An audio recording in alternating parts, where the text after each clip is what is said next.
Falando em eleições e todo esse clima bizarro que a gente está imerso, né? Vamos falar também do mundo das bets, que, claro, tem seus efeitos nocivos na sociedade. A gente vai tentar entender agora.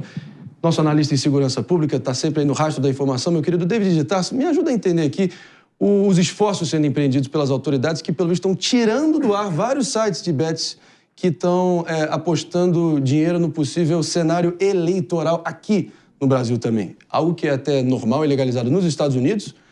Acontece, enfim, à torta e à direita. Né? A nossa Jess aqui, pelo visto, gosta de botar uma fezinha ali na Kamala Harris, pelo visto.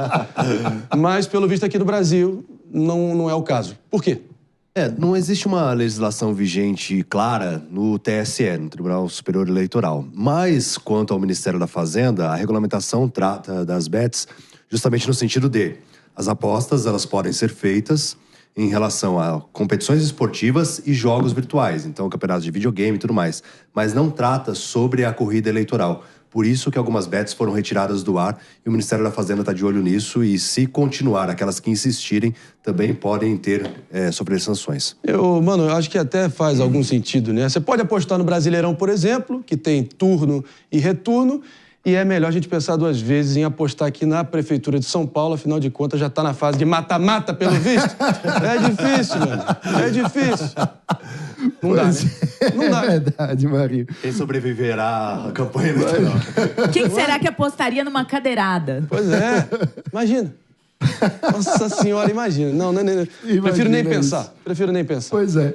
Mas assim, eu acho que tá meio na moda no Brasil a gente quase tentar criminalizar as bets, né? E eu acho que é algo que deve ser parte da vida. Então, se as pessoas desejam apostar em quem vai chegar na frente no primeiro turno, quem vai ser o quinto lugar, ou coisas do tipo, na minha visão, isso deveria ser permitido. Adultos devem ser responsáveis pelas suas próprias escolhas.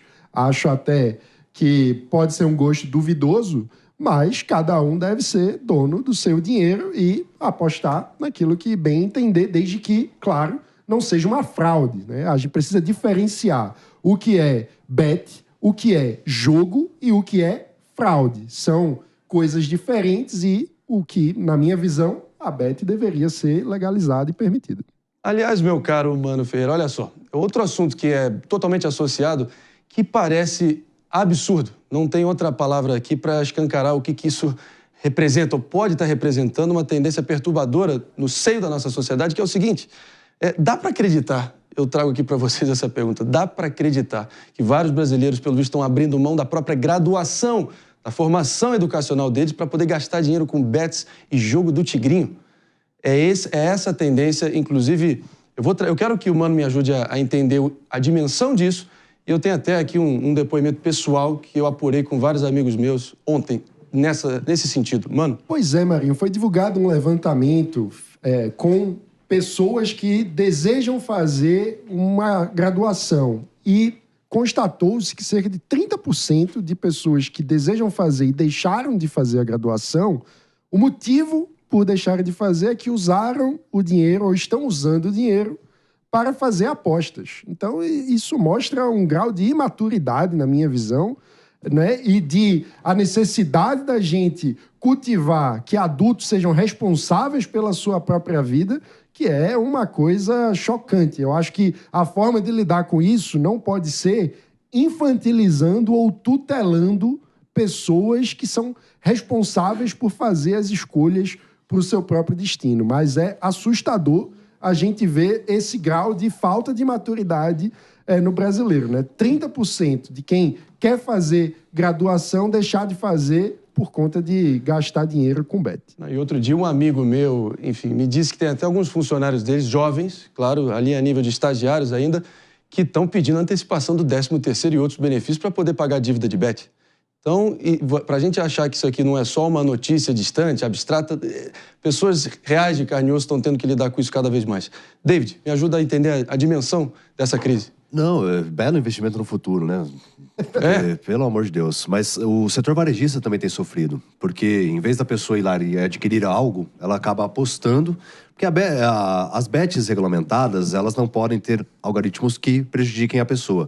Mas esses jogos ilegais, O que acontece? Você vai lá, coloca um pouquinho de dinheiro, ganha. Coloca mais outro pouquinho, ganha. Aí daqui a pouco você fala assim, pô, tô ganhando, tô bombando, então eu vou colocar tudo. Aí ela coloca tudo, ela tira. Basicamente é isso, é assim que funciona. O algoritmo entende que você tá jogando, daqui a pouquinho ele vem e arranca tudo. E aí a pessoa perde. O ponto é que isso é fraude, né? A gente tem que diferenciar o que é jogo, o que é aposta e o que é fraude. Quando você tem um algoritmo viciado que está enganando as pessoas, isso é fraude. E fraude deve ser coibida. Jogo do tigrinho na veia, esse caso, certo? Agora, Pepe, não nos admira o fato que a FEBRABAN, a Federação do Sistema Bancário Brasileiro, está desesperada querendo evitar que essas casas de apostas, as bets, possam autorizar o uso de cartão de crédito, do saldo no cartão de crédito para poder fazer os aportes nessa jogatina toda, certo? Focando apenas no uso de Pix. A regulamentação já prevê isso, mas a gente sabe que no meio desse faroeste da jogatina todo, algumas bets não estão seguindo à risca a regulamentação. O que você acha? Um ponto importante para destacar, Marinho, que no Brasil vigora o princípio da legalidade, né? Todo mundo pode fazer tudo que a lei não proíbe. Se a lei não proíbe apostas, por exemplo, em políticos, por meio de caso das bets, é permitido às bets fazer esse tipo de procedimento, esse tipo de expediente. Tudo bem que o Ministério da Fazenda regulou as bets esportivas, mas antes da regulação das bets esportivas, as bets eram legalizadas no Brasil também, sem nenhum tipo de regulação. Então, é errado esse tipo de proibição, esse tipo de fiscalização equivocada contra as bets no Brasil. Concordo com o Mano, né?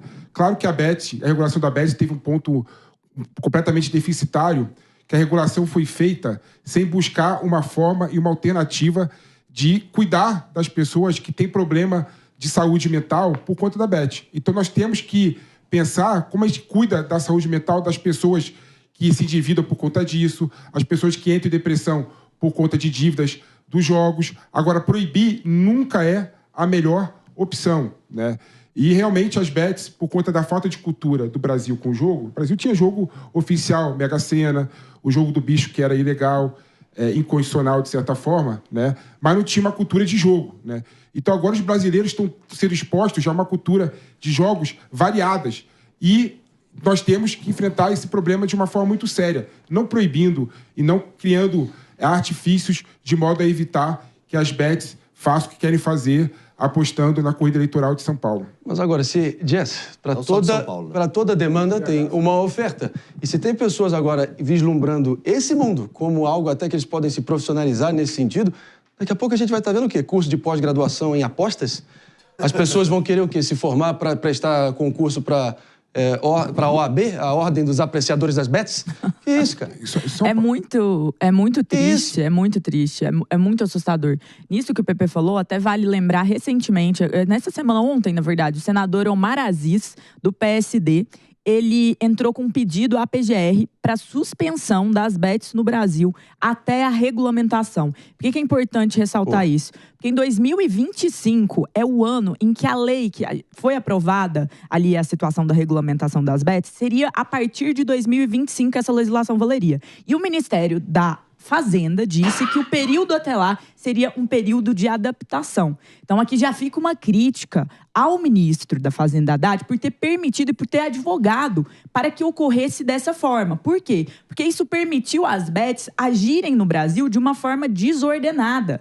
E o que o senador agora está solicitando é que isso fique suspenso, porque esse período, sem nenhuma regulamentação direta e sem essa legislação funcionando, permite às bets apostarem, literalmente apostarem, em um marketing mais agressivo, em não ter um controle direto do setor. Então, esse período de adaptação é muito longo na nossa legislação. Então, o senador, ele fez esse pedido por conta desse vício em aposta, por conta das notícias, por conta de tudo que está saindo sobre a ordem social do Brasil, por essa suspensão. Talvez a suspensão pode até não ser o melhor caminho, mas uma coisa é fato, a gente precisa regulamentar e ter mais atenção a esse tipo de site, a esse tipo de aposta, ter os representantes legais no Brasil. Então, todas essas coisas precisam estar na conta, sim. Mas a questão da regulamentação é justamente a partir do ano que vem, o aporte, por exemplo, os servidores vão ter que ser no Brasil, muitas são em território estrangeiro. A questão também do pagamento, então, tem que ser via Pix, ou senão, para justamente saber quem que tá jogando, né? Não é a regulação em si que é o Pepe, eu problema. preciso seguir adiante. E, claro, para dimensionar aqui... Só um ponto, Marinho. Por favor. 2 segundos, prometo, né? Vai que é sua. Eu sou a única pessoa do Brasil Vai que é sua. que ganha dinheiro com aposta. Eu aposto em mim e ganho sempre. Ai, meu Deus. 10 segundos pra falar bobagem. Mas eu sinto até que... É a apostadora de ontem. Achou que tinha tirado o bilhete premiado. É difícil, mas olha só.